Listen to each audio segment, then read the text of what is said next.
Happy Friday, everybody. Josh here at Cherry Drink, Mr. Andrew Champagne, none other. And Andrew, um, man, this has been a crazy, probably like 2 weeks, we'll say. Um, I think last week I put out the most amount of content I've ever done, and about 2/3 of it was basically garbage by the time Saturday or even Friday rolled around. I know you shared a similar sentiment, and it was a little bit deflating. But we pressed on. I did see you wrote some more stuff. I hopped on with our friend Matthew DeSantis at Field of Menace on the Trust the Prophet streams for 2 days. And yeah, like we did it. We got through it. But how did Derby Week end up treating you? We're going to let you in behind the curtain for a moment. I woke up on Saturday morning at about 6 a.m. Pacific time to text messages from several people. And you know the news is bad when your phone is going off the hook that early in the morning. There's never congratulatory messages or anything coming up at 6 a.m. on a Saturday morning. Of course, that was when Forte officially scratched, and that rendered all of my content that I had produced for this outlet, for several others, completely and totally meaningless. There is nothing worse as a content creator than when your stuff is just incinerated for reasons that are so far beyond your control after you spend hours trying to put that stuff together, especially when a lot of that stuff is fueled by a passion for what you do. We don't get rich off of these podcasts, folks. This is stuff we do because we genuinely enjoy it. We love this game, and we want to be able to have excuses to talk about this game just as much as we can. Now, as the day went on, I wound up cooking up a revised analysis because one of the things that I did was I chipped in with the fantastic team at The Lines, a Katina Media website, and put forth $100 worth of wagering advice for the Kentucky Derby. Of course, every bet that I had on the Kentucky Derby involved Forte, so that was all dead.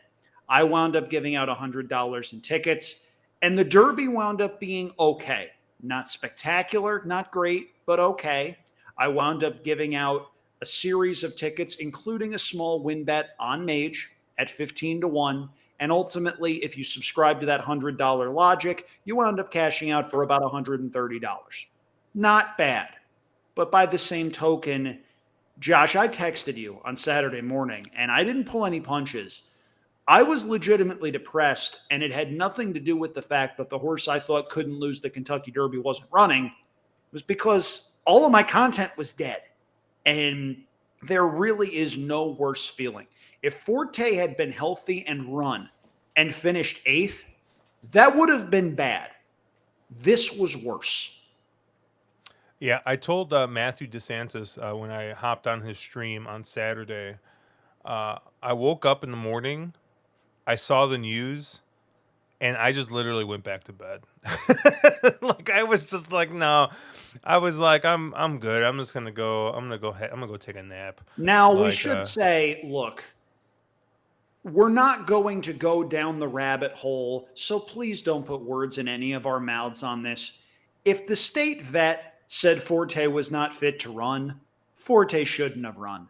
Simple as that. And anybody that liked Forte as much as I did, as Josh, I believe, has just noticed.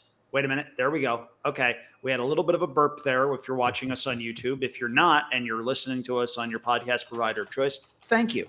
Anyway, so we're not going to be conspiracists about this whole thing. If the state vet said Forte shouldn't have run, he shouldn't have run. Really simple. And there was one person, a couple of people actually, that saw fit to try to say, oh, you're trying to say they should have run a lame horse. No, that's not at all what I'm saying. Some yeah, people, man, some people. yeah, no. There's a lot. I feel like there was a lot of good discussion and discourse on Twitter, on various other podcasts. Um, One in particular was the Timeform Pacecast. If you haven't listened to this week's when they did a Derby recap, they talked very candidly, very honestly about a lot a lot of what happened last week, um, with the horse breakdowns, with Safi Joseph, with the scratching of Forte, um, and I will say that it's something we'll probably talk about a little bit here um, after we kind of talk a little bit more about Derby weekend. Um, the Triple Crown, there was a lot of talk about the changing of it. And Andrew, I know we talked about this topic last year about let's not change this, but that they discussed that as well. And I think David Aragona in particular was definitely one who was very much a traditionalist previously and has kind of changed his tune a little bit. But I really appreciate a lot of the honesty that they gave. Working for Timeform, which is owned by DRF and or at least works in partnership. I don't know how. I'm pretty sure they're fully owned by DRF They at this are, point. Okay, yes. but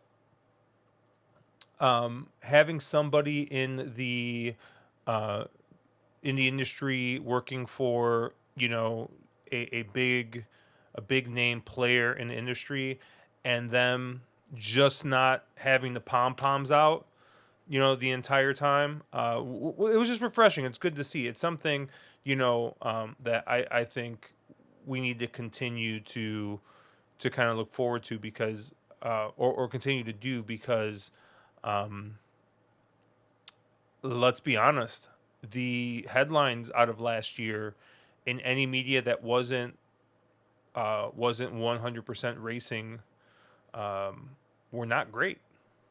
They were No. not good. It was the most negative press I've seen on racing since the Santa Anita debacle from a couple years ago. And I really do think that we need those voices, that can make a difference, that are big players in the sport, to be honest about certain things. And you know the scratching of four, and this is like a super long-winded like track I took to get to this point, because the scratching of Forte, right? And the vet's walking away. They're trying to get like information. He's basically not got no comment, and it's like, all right, that's great. You see the pictures and videos, and it looks like Todd and Mike giving impassioned defenses of, yes, we should let this horse run, and then that positive test news comes out from 2022, and Pletcher's being suspended 10 days, and it's just like really, like, how do we bungle this every single time, you know? It's maddening. And look, before we go into talking about the positive test from the 2022 hopeful, which Forte won, the necessary disclaimer: I am not a vet.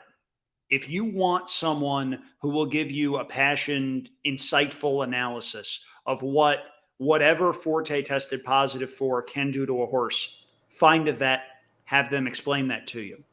What we can talk about on this show is the way it looks, not necessarily just to people in the game, but to people outside the game. Optics matter. And how Shout does out to our racing friend Emily with Optics EQ. But optics matter? And how does the game look in the eyes of anybody that's been paying attention? Not good. And we can try to kid ourselves with defenses of everything is fine, everything is awesome, rah, rah, rah. No, it's not. There's things that need to be changed. There's a number of problems in this game that racing has kicked the can down the road on for a very long time and can't afford to do that anymore, out of fear of all of our racetracks winding up like Pompano Park did. Rest in peace, the pomp. If you haven't seen it yet, a friend of mine on horse racing Twitter named Sophie Shore, who is very insightful, a very good writer, she put out a thread on Twitter that was about 20 or 25 tweets long. It's uncomfortable. It's not an easy read. Read it anyway. It's one of those things that some people really need to hear. And the people that try to say everything is fine, everything is awesome, they've got their head in the sand. And there are things we need to do as an industry that we're just not doing. I am open to any number of solutions and compromises and sacrifices and a bunch of things that racing is seen as a four-letter word for a very long time. The status quo isn't working. It's just not. No, and I think Sophie. So I read that thread. I'm not. I've seen her post. I don't really know who she is or, what her background is or anything. But what I can tell you is, at least to my eyes, she looks like she's under the age of 40. I'm not She's gonna. younger than she's significantly younger than that. Yeah, I'm not trying to. Please do not take this as like me trying to guess how old she was. I'm just saying, like, she's young, right? I would say anybody under the age of 40 is seen as very young in this sport. And it's, I saw some comments already just dismissing, what she said Of because course. she's young. And once again, I'm saying she's young as in she's under 40. I'm not saying I'm because that's how horse racing is, right? It's like it's not like young isn't 20s like it probably is for some of us. Andrew, I was telling you a story earlier today about me going to this conference and ending up at a bar where everyone's like 22, 23 at max, and I felt old, right? Like that's young. Mm-hmm. Like people our age, like we're mid-career at this point. Like we are not we are not young. But I will tell you, if you are under the age of like 60, horse racing dismisses you as you don't know what you're talking about. You don't know what's going on. And I feel like it's young people in the industry have absolutely zero voice. I mean, like I said, we were talking about David Aragona before. I mean, he's the major young voice I can think of in horse racing that has a very visible job in what I would say is, I'm not gonna say horse racing operations, because he technically doesn't work for like a track, but like you look at TVG, right? And Matt Bernier, I know, has done some work for TVG, and it's like, yeah, like that's literally a mouthpiece for the industry, right? They're trying to get people to bet. Um, Their objectives are a little bit different. And yeah, look, it's a very successful business model. I know people there. They actually do have a fair amount of younger people on the air. Of course, Brittany Urton is there. Christina Blacker isn't much older than I am. There's a couple of fairly new people that they've brought on with the switch to FanDuel TV for what they're trying to do with younger talent. People like Gabby Gaudet, a couple of other people too. Joaquin Jaime isn't much older than that. They're trying. But the point I think you're getting to is youth is seen as a problem. hmm Well, you do that, you wind up alienating a lot of people, and you wind up seeing passion as a negative. I have seen enough in my career in the industry to where it baffles me that racing, a billion-dollar industry, sees passion as a negative. Find me another business as big as the American horse racing industry that sees passion and someone else's ideas and different ways of thinking as negatives. I don't think you can do it. It's hard. And it's one of those instances where you realize, yeah, this machine is in place because certain people that have been in their positions of power a very long time want it that way. And that leads into, I think, a discussion about the Triple Crown and the discussion about whether or not to change the races. You mentioned David Aragona had come around to the idea of changing the Triple Crown. He made a couple of points that were pretty salient when he was explaining his rationale for that. I'm not here to tell you that his points were lousy. What I'm here to say is, instead of changing the schedule, how about we change the horses? How about we resume breeding for the things that the American breeding industry hasn't valued for a very long period of time? The problem is major breeders are making a lot of money doing things the way they're being done now, with sires that are valued for speed and precocity and whatever the heck brilliance is. Commercial breeders are having a field day because they're breeding horses for $20,000 or $30,000 and selling them for 10 times that price at 2-year-old training sales. And all of a sudden, it isn't that a horse's most important race is at age 4 or age 5, going a mile, mile and an eighth, mile and a quarter.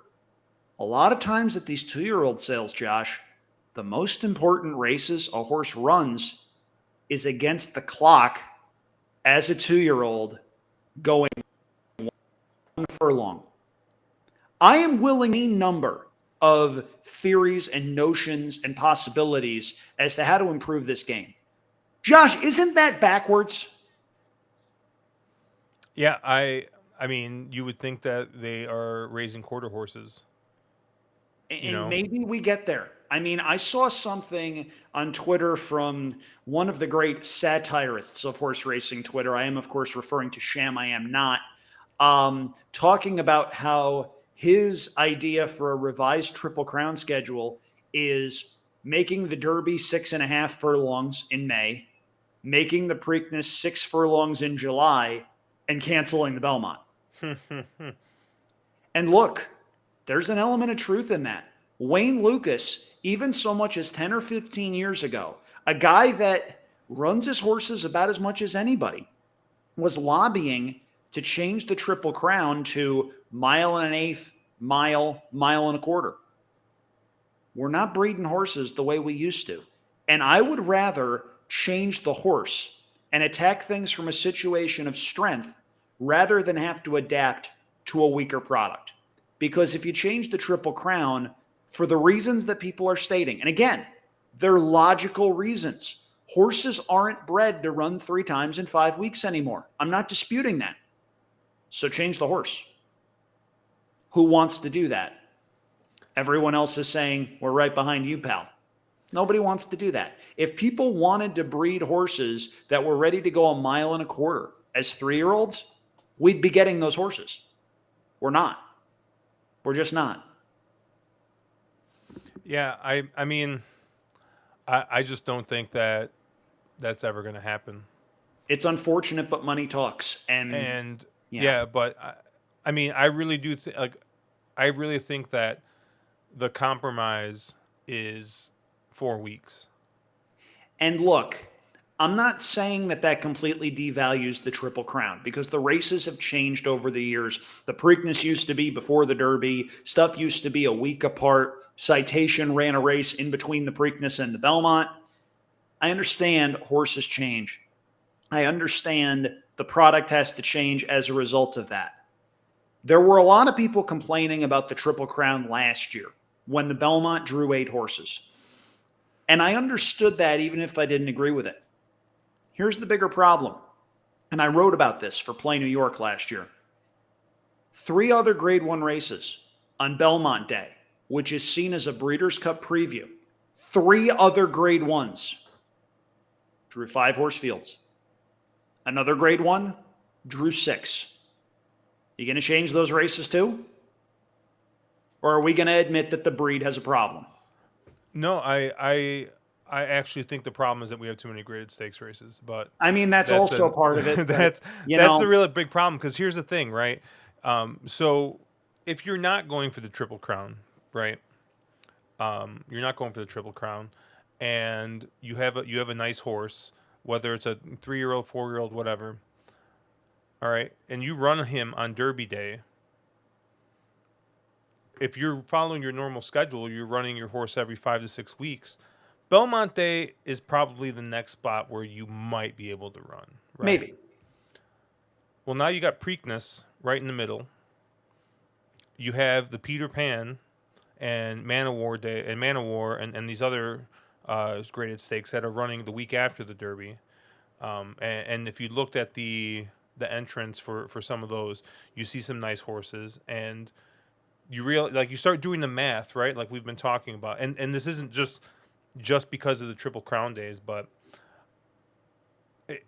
the way that we have some of these three big days kind of structured so closely, I feel like if you're not running in the Triple Crown, your horse might run in one of them, I and mean, that's it it. might, and that is certainly an issue with a number of bigger divisions. I mean, there were a number of races in mid to late April, early May for older horses. And our older horses this year, they're slow. It's a case where none of those races came up particularly strong because instead of having one or two big races that had fields of 8 or 10 horses, we had a bunch of other races that had fields of 6 or 7. And that is certainly an issue, but we're also dealing with horses that do not run nearly as much. Some of that is due to changes in training philosophy, trainers that have become a little bit more conservative for a variety of different reasons. Trainers read the sheets just like we do. They know bounce theory. They're also at the mercy of a bunch of owners that want to win a lot of races and that don't necessarily want to show up and run second and third. You're not going to see the kinds of, I don't want to say you're not going to see sporting owners because they still very much exist. But when you have owners, at least one of which is a fairly major owner over the last 20, 25 years, that has a 20% quota for trainers, what are you going to do? You're not going to take a lot of shots. You're going to spot your horse where you feel like your horse can win. And that means instead of running 8 or 10 times, you're going to run 6 or 7. From a training standpoint, I understand that. But we're also breeding a weaker horse, I think, too. If you ask anybody, hey, are we breeding stronger horses now than we were 15 or 20 years ago? I don't know how many yes answers you would get from that. Uh, so I think it's a little unfair to say we're breeding a weaker horse. We're just breeding a different horse. Because look at a horse like Flightline, right? I mean, I don't like to say he was made of glass, but like, I mean, he was the most um, passively campaigned horse I've ever seen. Since Um, Ghost Zapper, probably, and that was way before your time. yeah, uh, yeah, he reminds me of who was that John Sadler horse, Catalina Cruiser, right? That was another one that like he brought along really, really slowly, and And ended up look, being a pretty decent horse. But before we go much further, some horses need more time. We are not bashing John Sadler on this show or any trainer that's taking their time with their horses. So please don't get that twisted. If a trainer like John Sadler could run Flightline every week, you don't think he would? nope. Horses need more time. And maybe it is different as opposed to weaker, but at the same time, we're sacrificing a lot of races with small fields and horses that just aren't built to run in all of them anymore. And that really stinks. Yeah. The thing I took away from Sophie's thread the most was, you know, people keep on talking about growing the sport, but in reality, what they should be talking about is not letting it just completely dwindle away. Uh huh. That's for sure. And this is something I've said a couple of times too. Sophie and I are in lockstep on a lot of this stuff. I have said that there are meetings where Racing's Brain Trust goes, we want to grow the game. We want to grow the game. We want to grow the game. Someone chips in with an idea that requires short term sacrifice for long term gain. And the people saying we want to grow the game recoil and say, you want us to do what? The status quo isn't working. I understand nobody wants to acknowledge when people are sitting back and throwing things and saying, oh, your product stinks. Nah, nah, nah, nah. There's valid rationale here. I got a lot of questions last week. Not a lot of them were about who I liked in the Kentucky Derby. They were about what is it with all of these horses dying? Isn't that a problem? Yeah. And look, I'm not incriminating a barn or a track or any single entity. This was a perfect storm of suck that sprang up at the absolute worst time. And horse racing finds itself in these situations a lot simply because, as an industry, we've kicked the can down the road on a lot of things. And that's something that we're paying for. Mistakes have been made. And I don't think it's too late to correct them, but I do think we're approaching a breaking point. And as far as who's going to be making those changes and who has the monetary incentive to be able to make those changes, Josh, I don't have an answer. No, and honestly, like I hear, like, trust me, I hear you. I've been. You look at what Japan is doing with really, really breeding, stamina and breeding that into their horses. I will say that I think part of that also that helps is they run some very, very good and very, very big turf horses. Now, be careful when you say this sort of thing, Josh, because you might get labeled on Twitter as a Japan or UAE apologist, and they may well try to come up with some ridiculously unfunny nickname as a result of that. That was Um, one of the weirder Twitter spats I have ever been in. If you know, you know. yeah, but I don't have a picture of me with my fiance on my That Twitter, that so will never be topped, but this one was third or fourth on my list. For those that didn't see, I remarked that I was stunned Derma Sotogake ran sixth in the Kentucky Derby after the start that he had.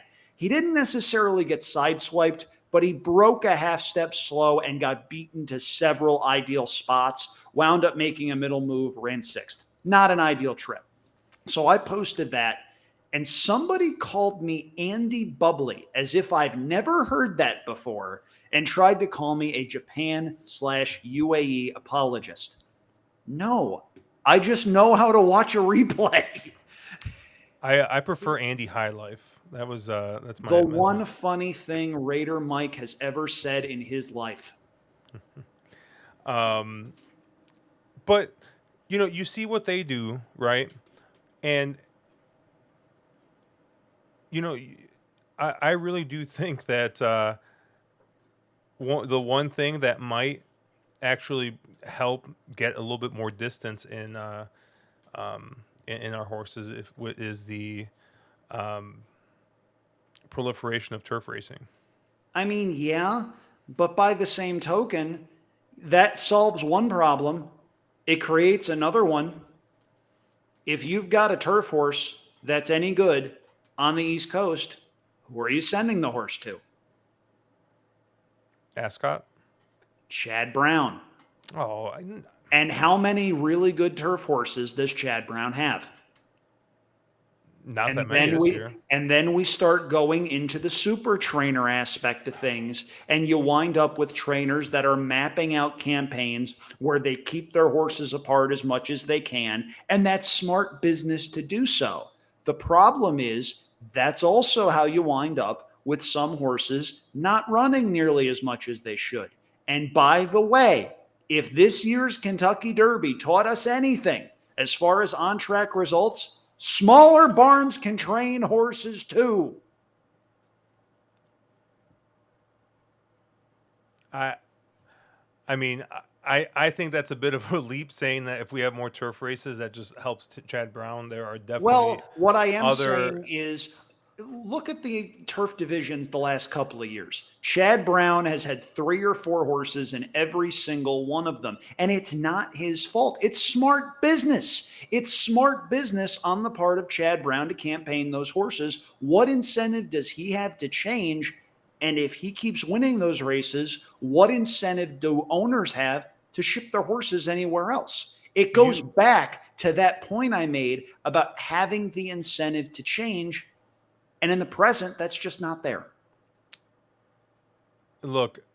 I just think you're pointing it at the wrong person because look, if Chad Brown has It's an unfortunate scapegoat. I will tell you that. if there's a 5 horse stakes race and 4 of them are Chad Brown's horses, that's not on Chad Brown. That's No, on all the other gutless ass trainers not putting their horses in against Chad Brown. I don't know if gutless is the right term, Gutless. but it is one of those situations where there's a lot to go around. And I will agree with you. It's not on one trainer. And I thought I had made that a little bit clear, but apparently I didn't. It just wasn't. It's not on Chad Brown. That's smart business. The problem is you've got divisions that are over the past several years have been very light in terms of top tier talent. And you've got a couple of barns that really know what they're doing with those types of horses. So that's that. At any rate, there's a lot that we could go into, and we've been on this for about a half hour as far as some of the negatives that surround horse racing as part of what happened in the lead up to the Kentucky Derby. We had horses breaking down. We had one trainer run off the grounds. We had the Kentucky Derby favorite scratch and then be revealed as the subject of a positive test. Amidst all of this was a really nice effort by Mage, who won the Kentucky Derby at odds of 15-1, ran down a really nice showing from Two Phils, who did everything but win, being that close to a pretty hot pace that sort of collapsed.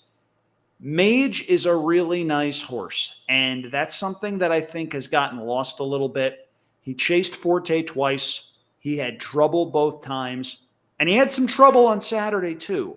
He did not break well, but Javier Castellano, the seasoned rider he is, did not panic, winds up taking that horse pretty far back in the field. I believe he was 16th of 20 going into that first turn, and ultimately winds up working out a fantastic trip where he gets the jump on Angel of Empire, who wound up running third despite making up a ton of ground in behind him.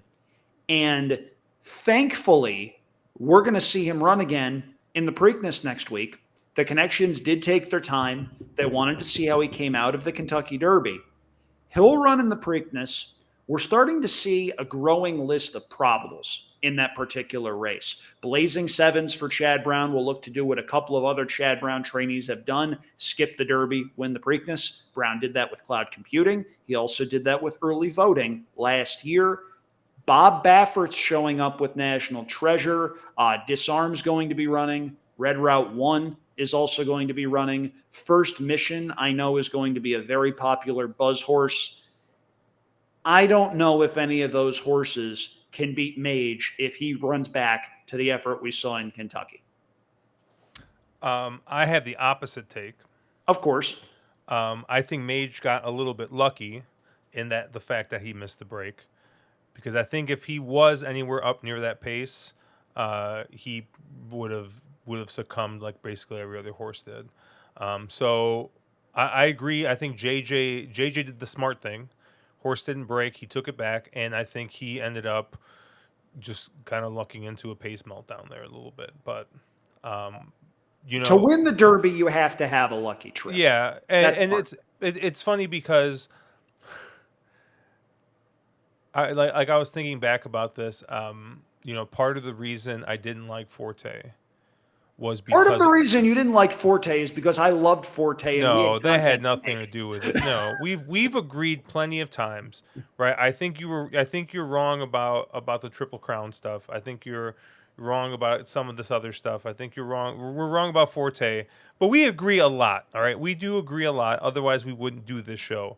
But part of the reason I didn't like Forte was because a horse like Mage, who I didn't think very highly of, broke badly and almost caught him.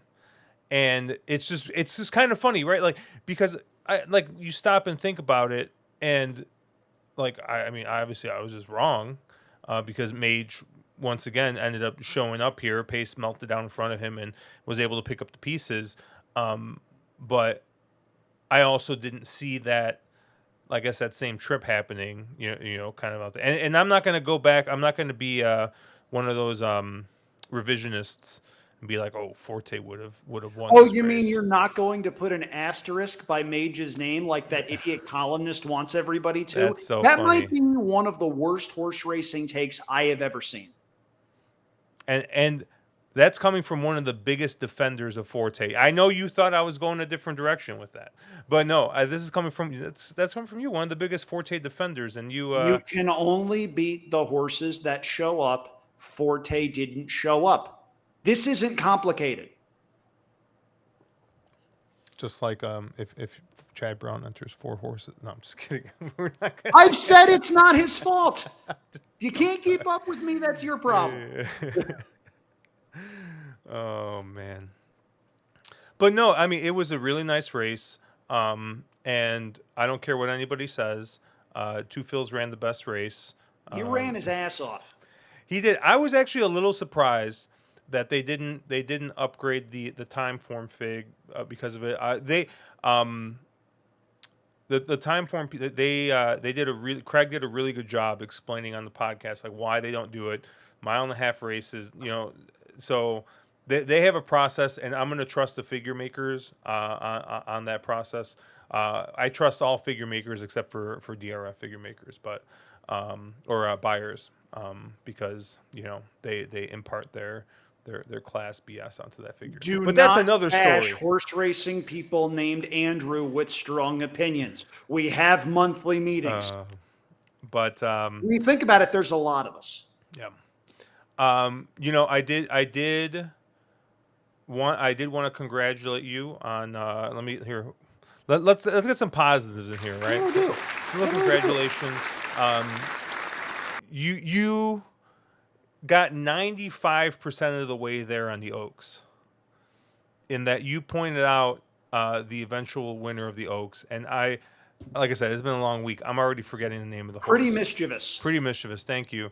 I actually got a nice message from a friend of the show, Bill, and he said, and he was right there. Andrew was right there, and then he was like, "But the post." The And post scared me, man. yeah, It did. but that was a nice call there on Pretty Mischievous.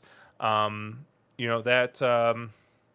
we'll see what happens with the 3-year-old filly division. It really has been one of the more entertaining divisions to follow the past couple years. That the older filly and mare divisions as well. So I know we were pretty down on the crop kind of this year. We saw this race, and a lot of us, I think, were kind of unsure what we were going to see, right? And yeah, Gambling Girl ran a really nice race there to finish third, right?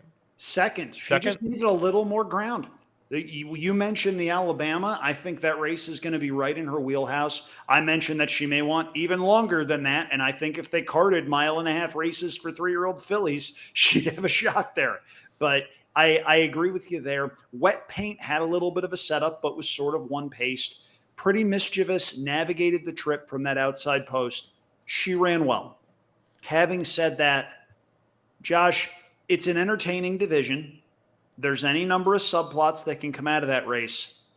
This is a really slow division. Yeah, the figures did not look great coming out of it. Yeah, I'm actually pulling up the fractions. I mean, I think it did kind of set up a little bit to what we had talked about, where I thought that Wet Paint was going to kind of leave herself a little bit too much to do.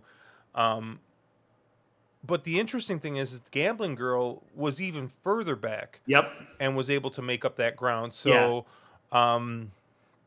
So yeah, so that was it was an interesting race. I'm interested to see what we have kind of going forward. We'll see what happens with the Black Eyed Susan. There's usually one or two nice horses that come out of the Black Eyed Susan. Phasa. Oh, it's phase. Yeah. There was another horse that came out of the Black Eyed Susan. Maybe it was like 2 years ago.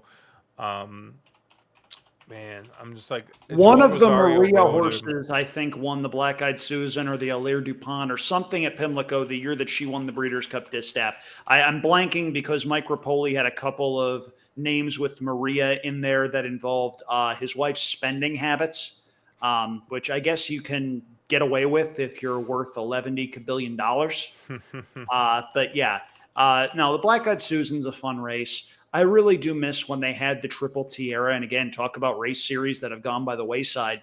There used to be 3 races in 5 weeks: the Kentucky Oaks, the Black Eyed Susan, and the Coaching Club American Oaks. The Coaching Club American Oaks, no longer at Belmont, being run one of the first weekends of the Saratoga meet at 1.125 miles as a prep for the Alabama.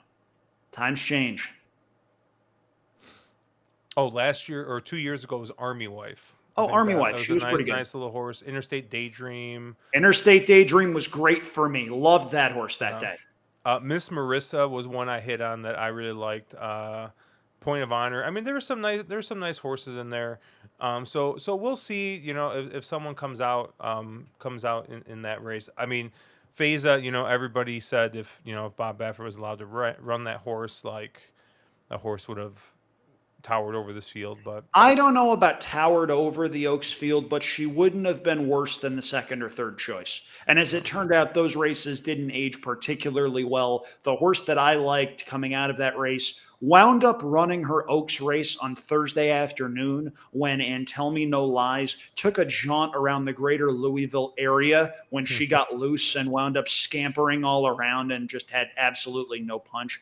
But I'm looking forward to seeing Phaser run. Baffert's got a couple of horses that are going to be live contenders. He trains National Treasure. I don't know what to make of that horse. I wanted to like that horse at the start of the year, had no kick in the Sham, had very little kick in the Santa Anita Derby when he ran fourth. He finds trouble, and that's a problem for me with a horse that's a closer. If you're a closer, you need a lot of things to go right. And if only one thing goes wrong, it can be a long day at the office. So I'm not quite sure what to make of that horse, but Baffert's going to be a prominent presence at Pimlico. Say that 5 times fast. Prominent presence at Pimlico. Yeah, so he's going to have a couple of horses in there that are going to be live contenders for sure. But Feza, probably the most high profile of the bunch. yeah, it's going to be an interesting weekend. I did see some. I'm interested to see what kind of what kind of wagering menu we get for this, and um, you know, they. I feel a little bad for the Preakness because I think it is the biggest casualty of, I think, the current state of the Triple Crown, um, because no one wants to run in 2 weeks, right? Um, so I think we've seen a lot of people run the Derby and then come back and run at Belmont and skip the Preakness, and um, it yeah I really wish that you had just a better just overall day, a better showing kind of in that race. But you were going to say something, Andrew. Sorry, I saw you were going to jump in there. I'm going to give you my most unpopular opinion that I have ever given on this show. I love Pimlico, and I think it's unfortunate. It is one of those places that, yes, it's old. Yes, it's probably a dump. That place has got character, man. And if you like old timey racing venues, go there. I thoroughly enjoyed my expeditions to Pimlico. The place has a special place in my heart because it was the site of my first somewhat big score as a public handicapper 10 years ago, almost to the day. I went down there and immediately on Preakness Day in 2013, you noticed horses weren't coming back to the field. It just wasn't going to happen. So I looked at the race and said, wait a minute. If this track holds up like this, Orb's not winning and Oxbow's not going to get caught. Oxbow breaks on top. Kevin Krigger earns a spot on my all-time Christmas list for taking Golden Sense back. I don't know why he did that. There is no explanation for that. When you have a horse with early speed and you limit that horse's early speed, you wind up standing in the horse's way. But as a result, Gary Stevens is left alone on the lead through a 49 opening half mile. And when that happened, I knew Oxbow wasn't going to get caught. I gave that horse out, I believe 12 or 13 to 1. And that was about the time that I realized, wait a minute, I may very well know what I'm doing here. So if you hate me, blame that. But I love Pimlico, love the Preakness. It's a great time. I've had a fair amount of success at Pimlico, handicapping those races and done very well there. It's unfortunate what Maryland racing is going through right now. Laurel Park had its own nonsense that it had to deal with last month. Again, folks, optics matter. Stronach wants to move the Preakness because it doesn't necessarily want to keep it at Pimlico. It's bound there by a local ordinance. It cannot move. They're trying to figure out what to do as far as upgrading those facilities. It's a really strange, really, really weird situation for pretty much everybody involved. Yeah, there's like money set aside, but they haven't used it yet, or it's like It's a still. Yeah, convoluted story, man. And I don't even want to get any of it's the so details horse racing. wrong. I love it. It is like any other business. Hey, venue needs to be repaired. Let's fix it. And how quickly is it done? Not Unless you're instantly. Oakland.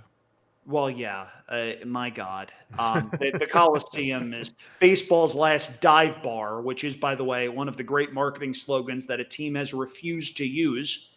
Yeah, it's rough. And the Preakness does pay for the spacing of those races. Still going to get a decent group this year, provided nothing bonkers happens. Everybody throws salt over your shoulders, start burning sage, do the stuff with Ouija boards to talk with spirits and make sure all the bad ones stay away.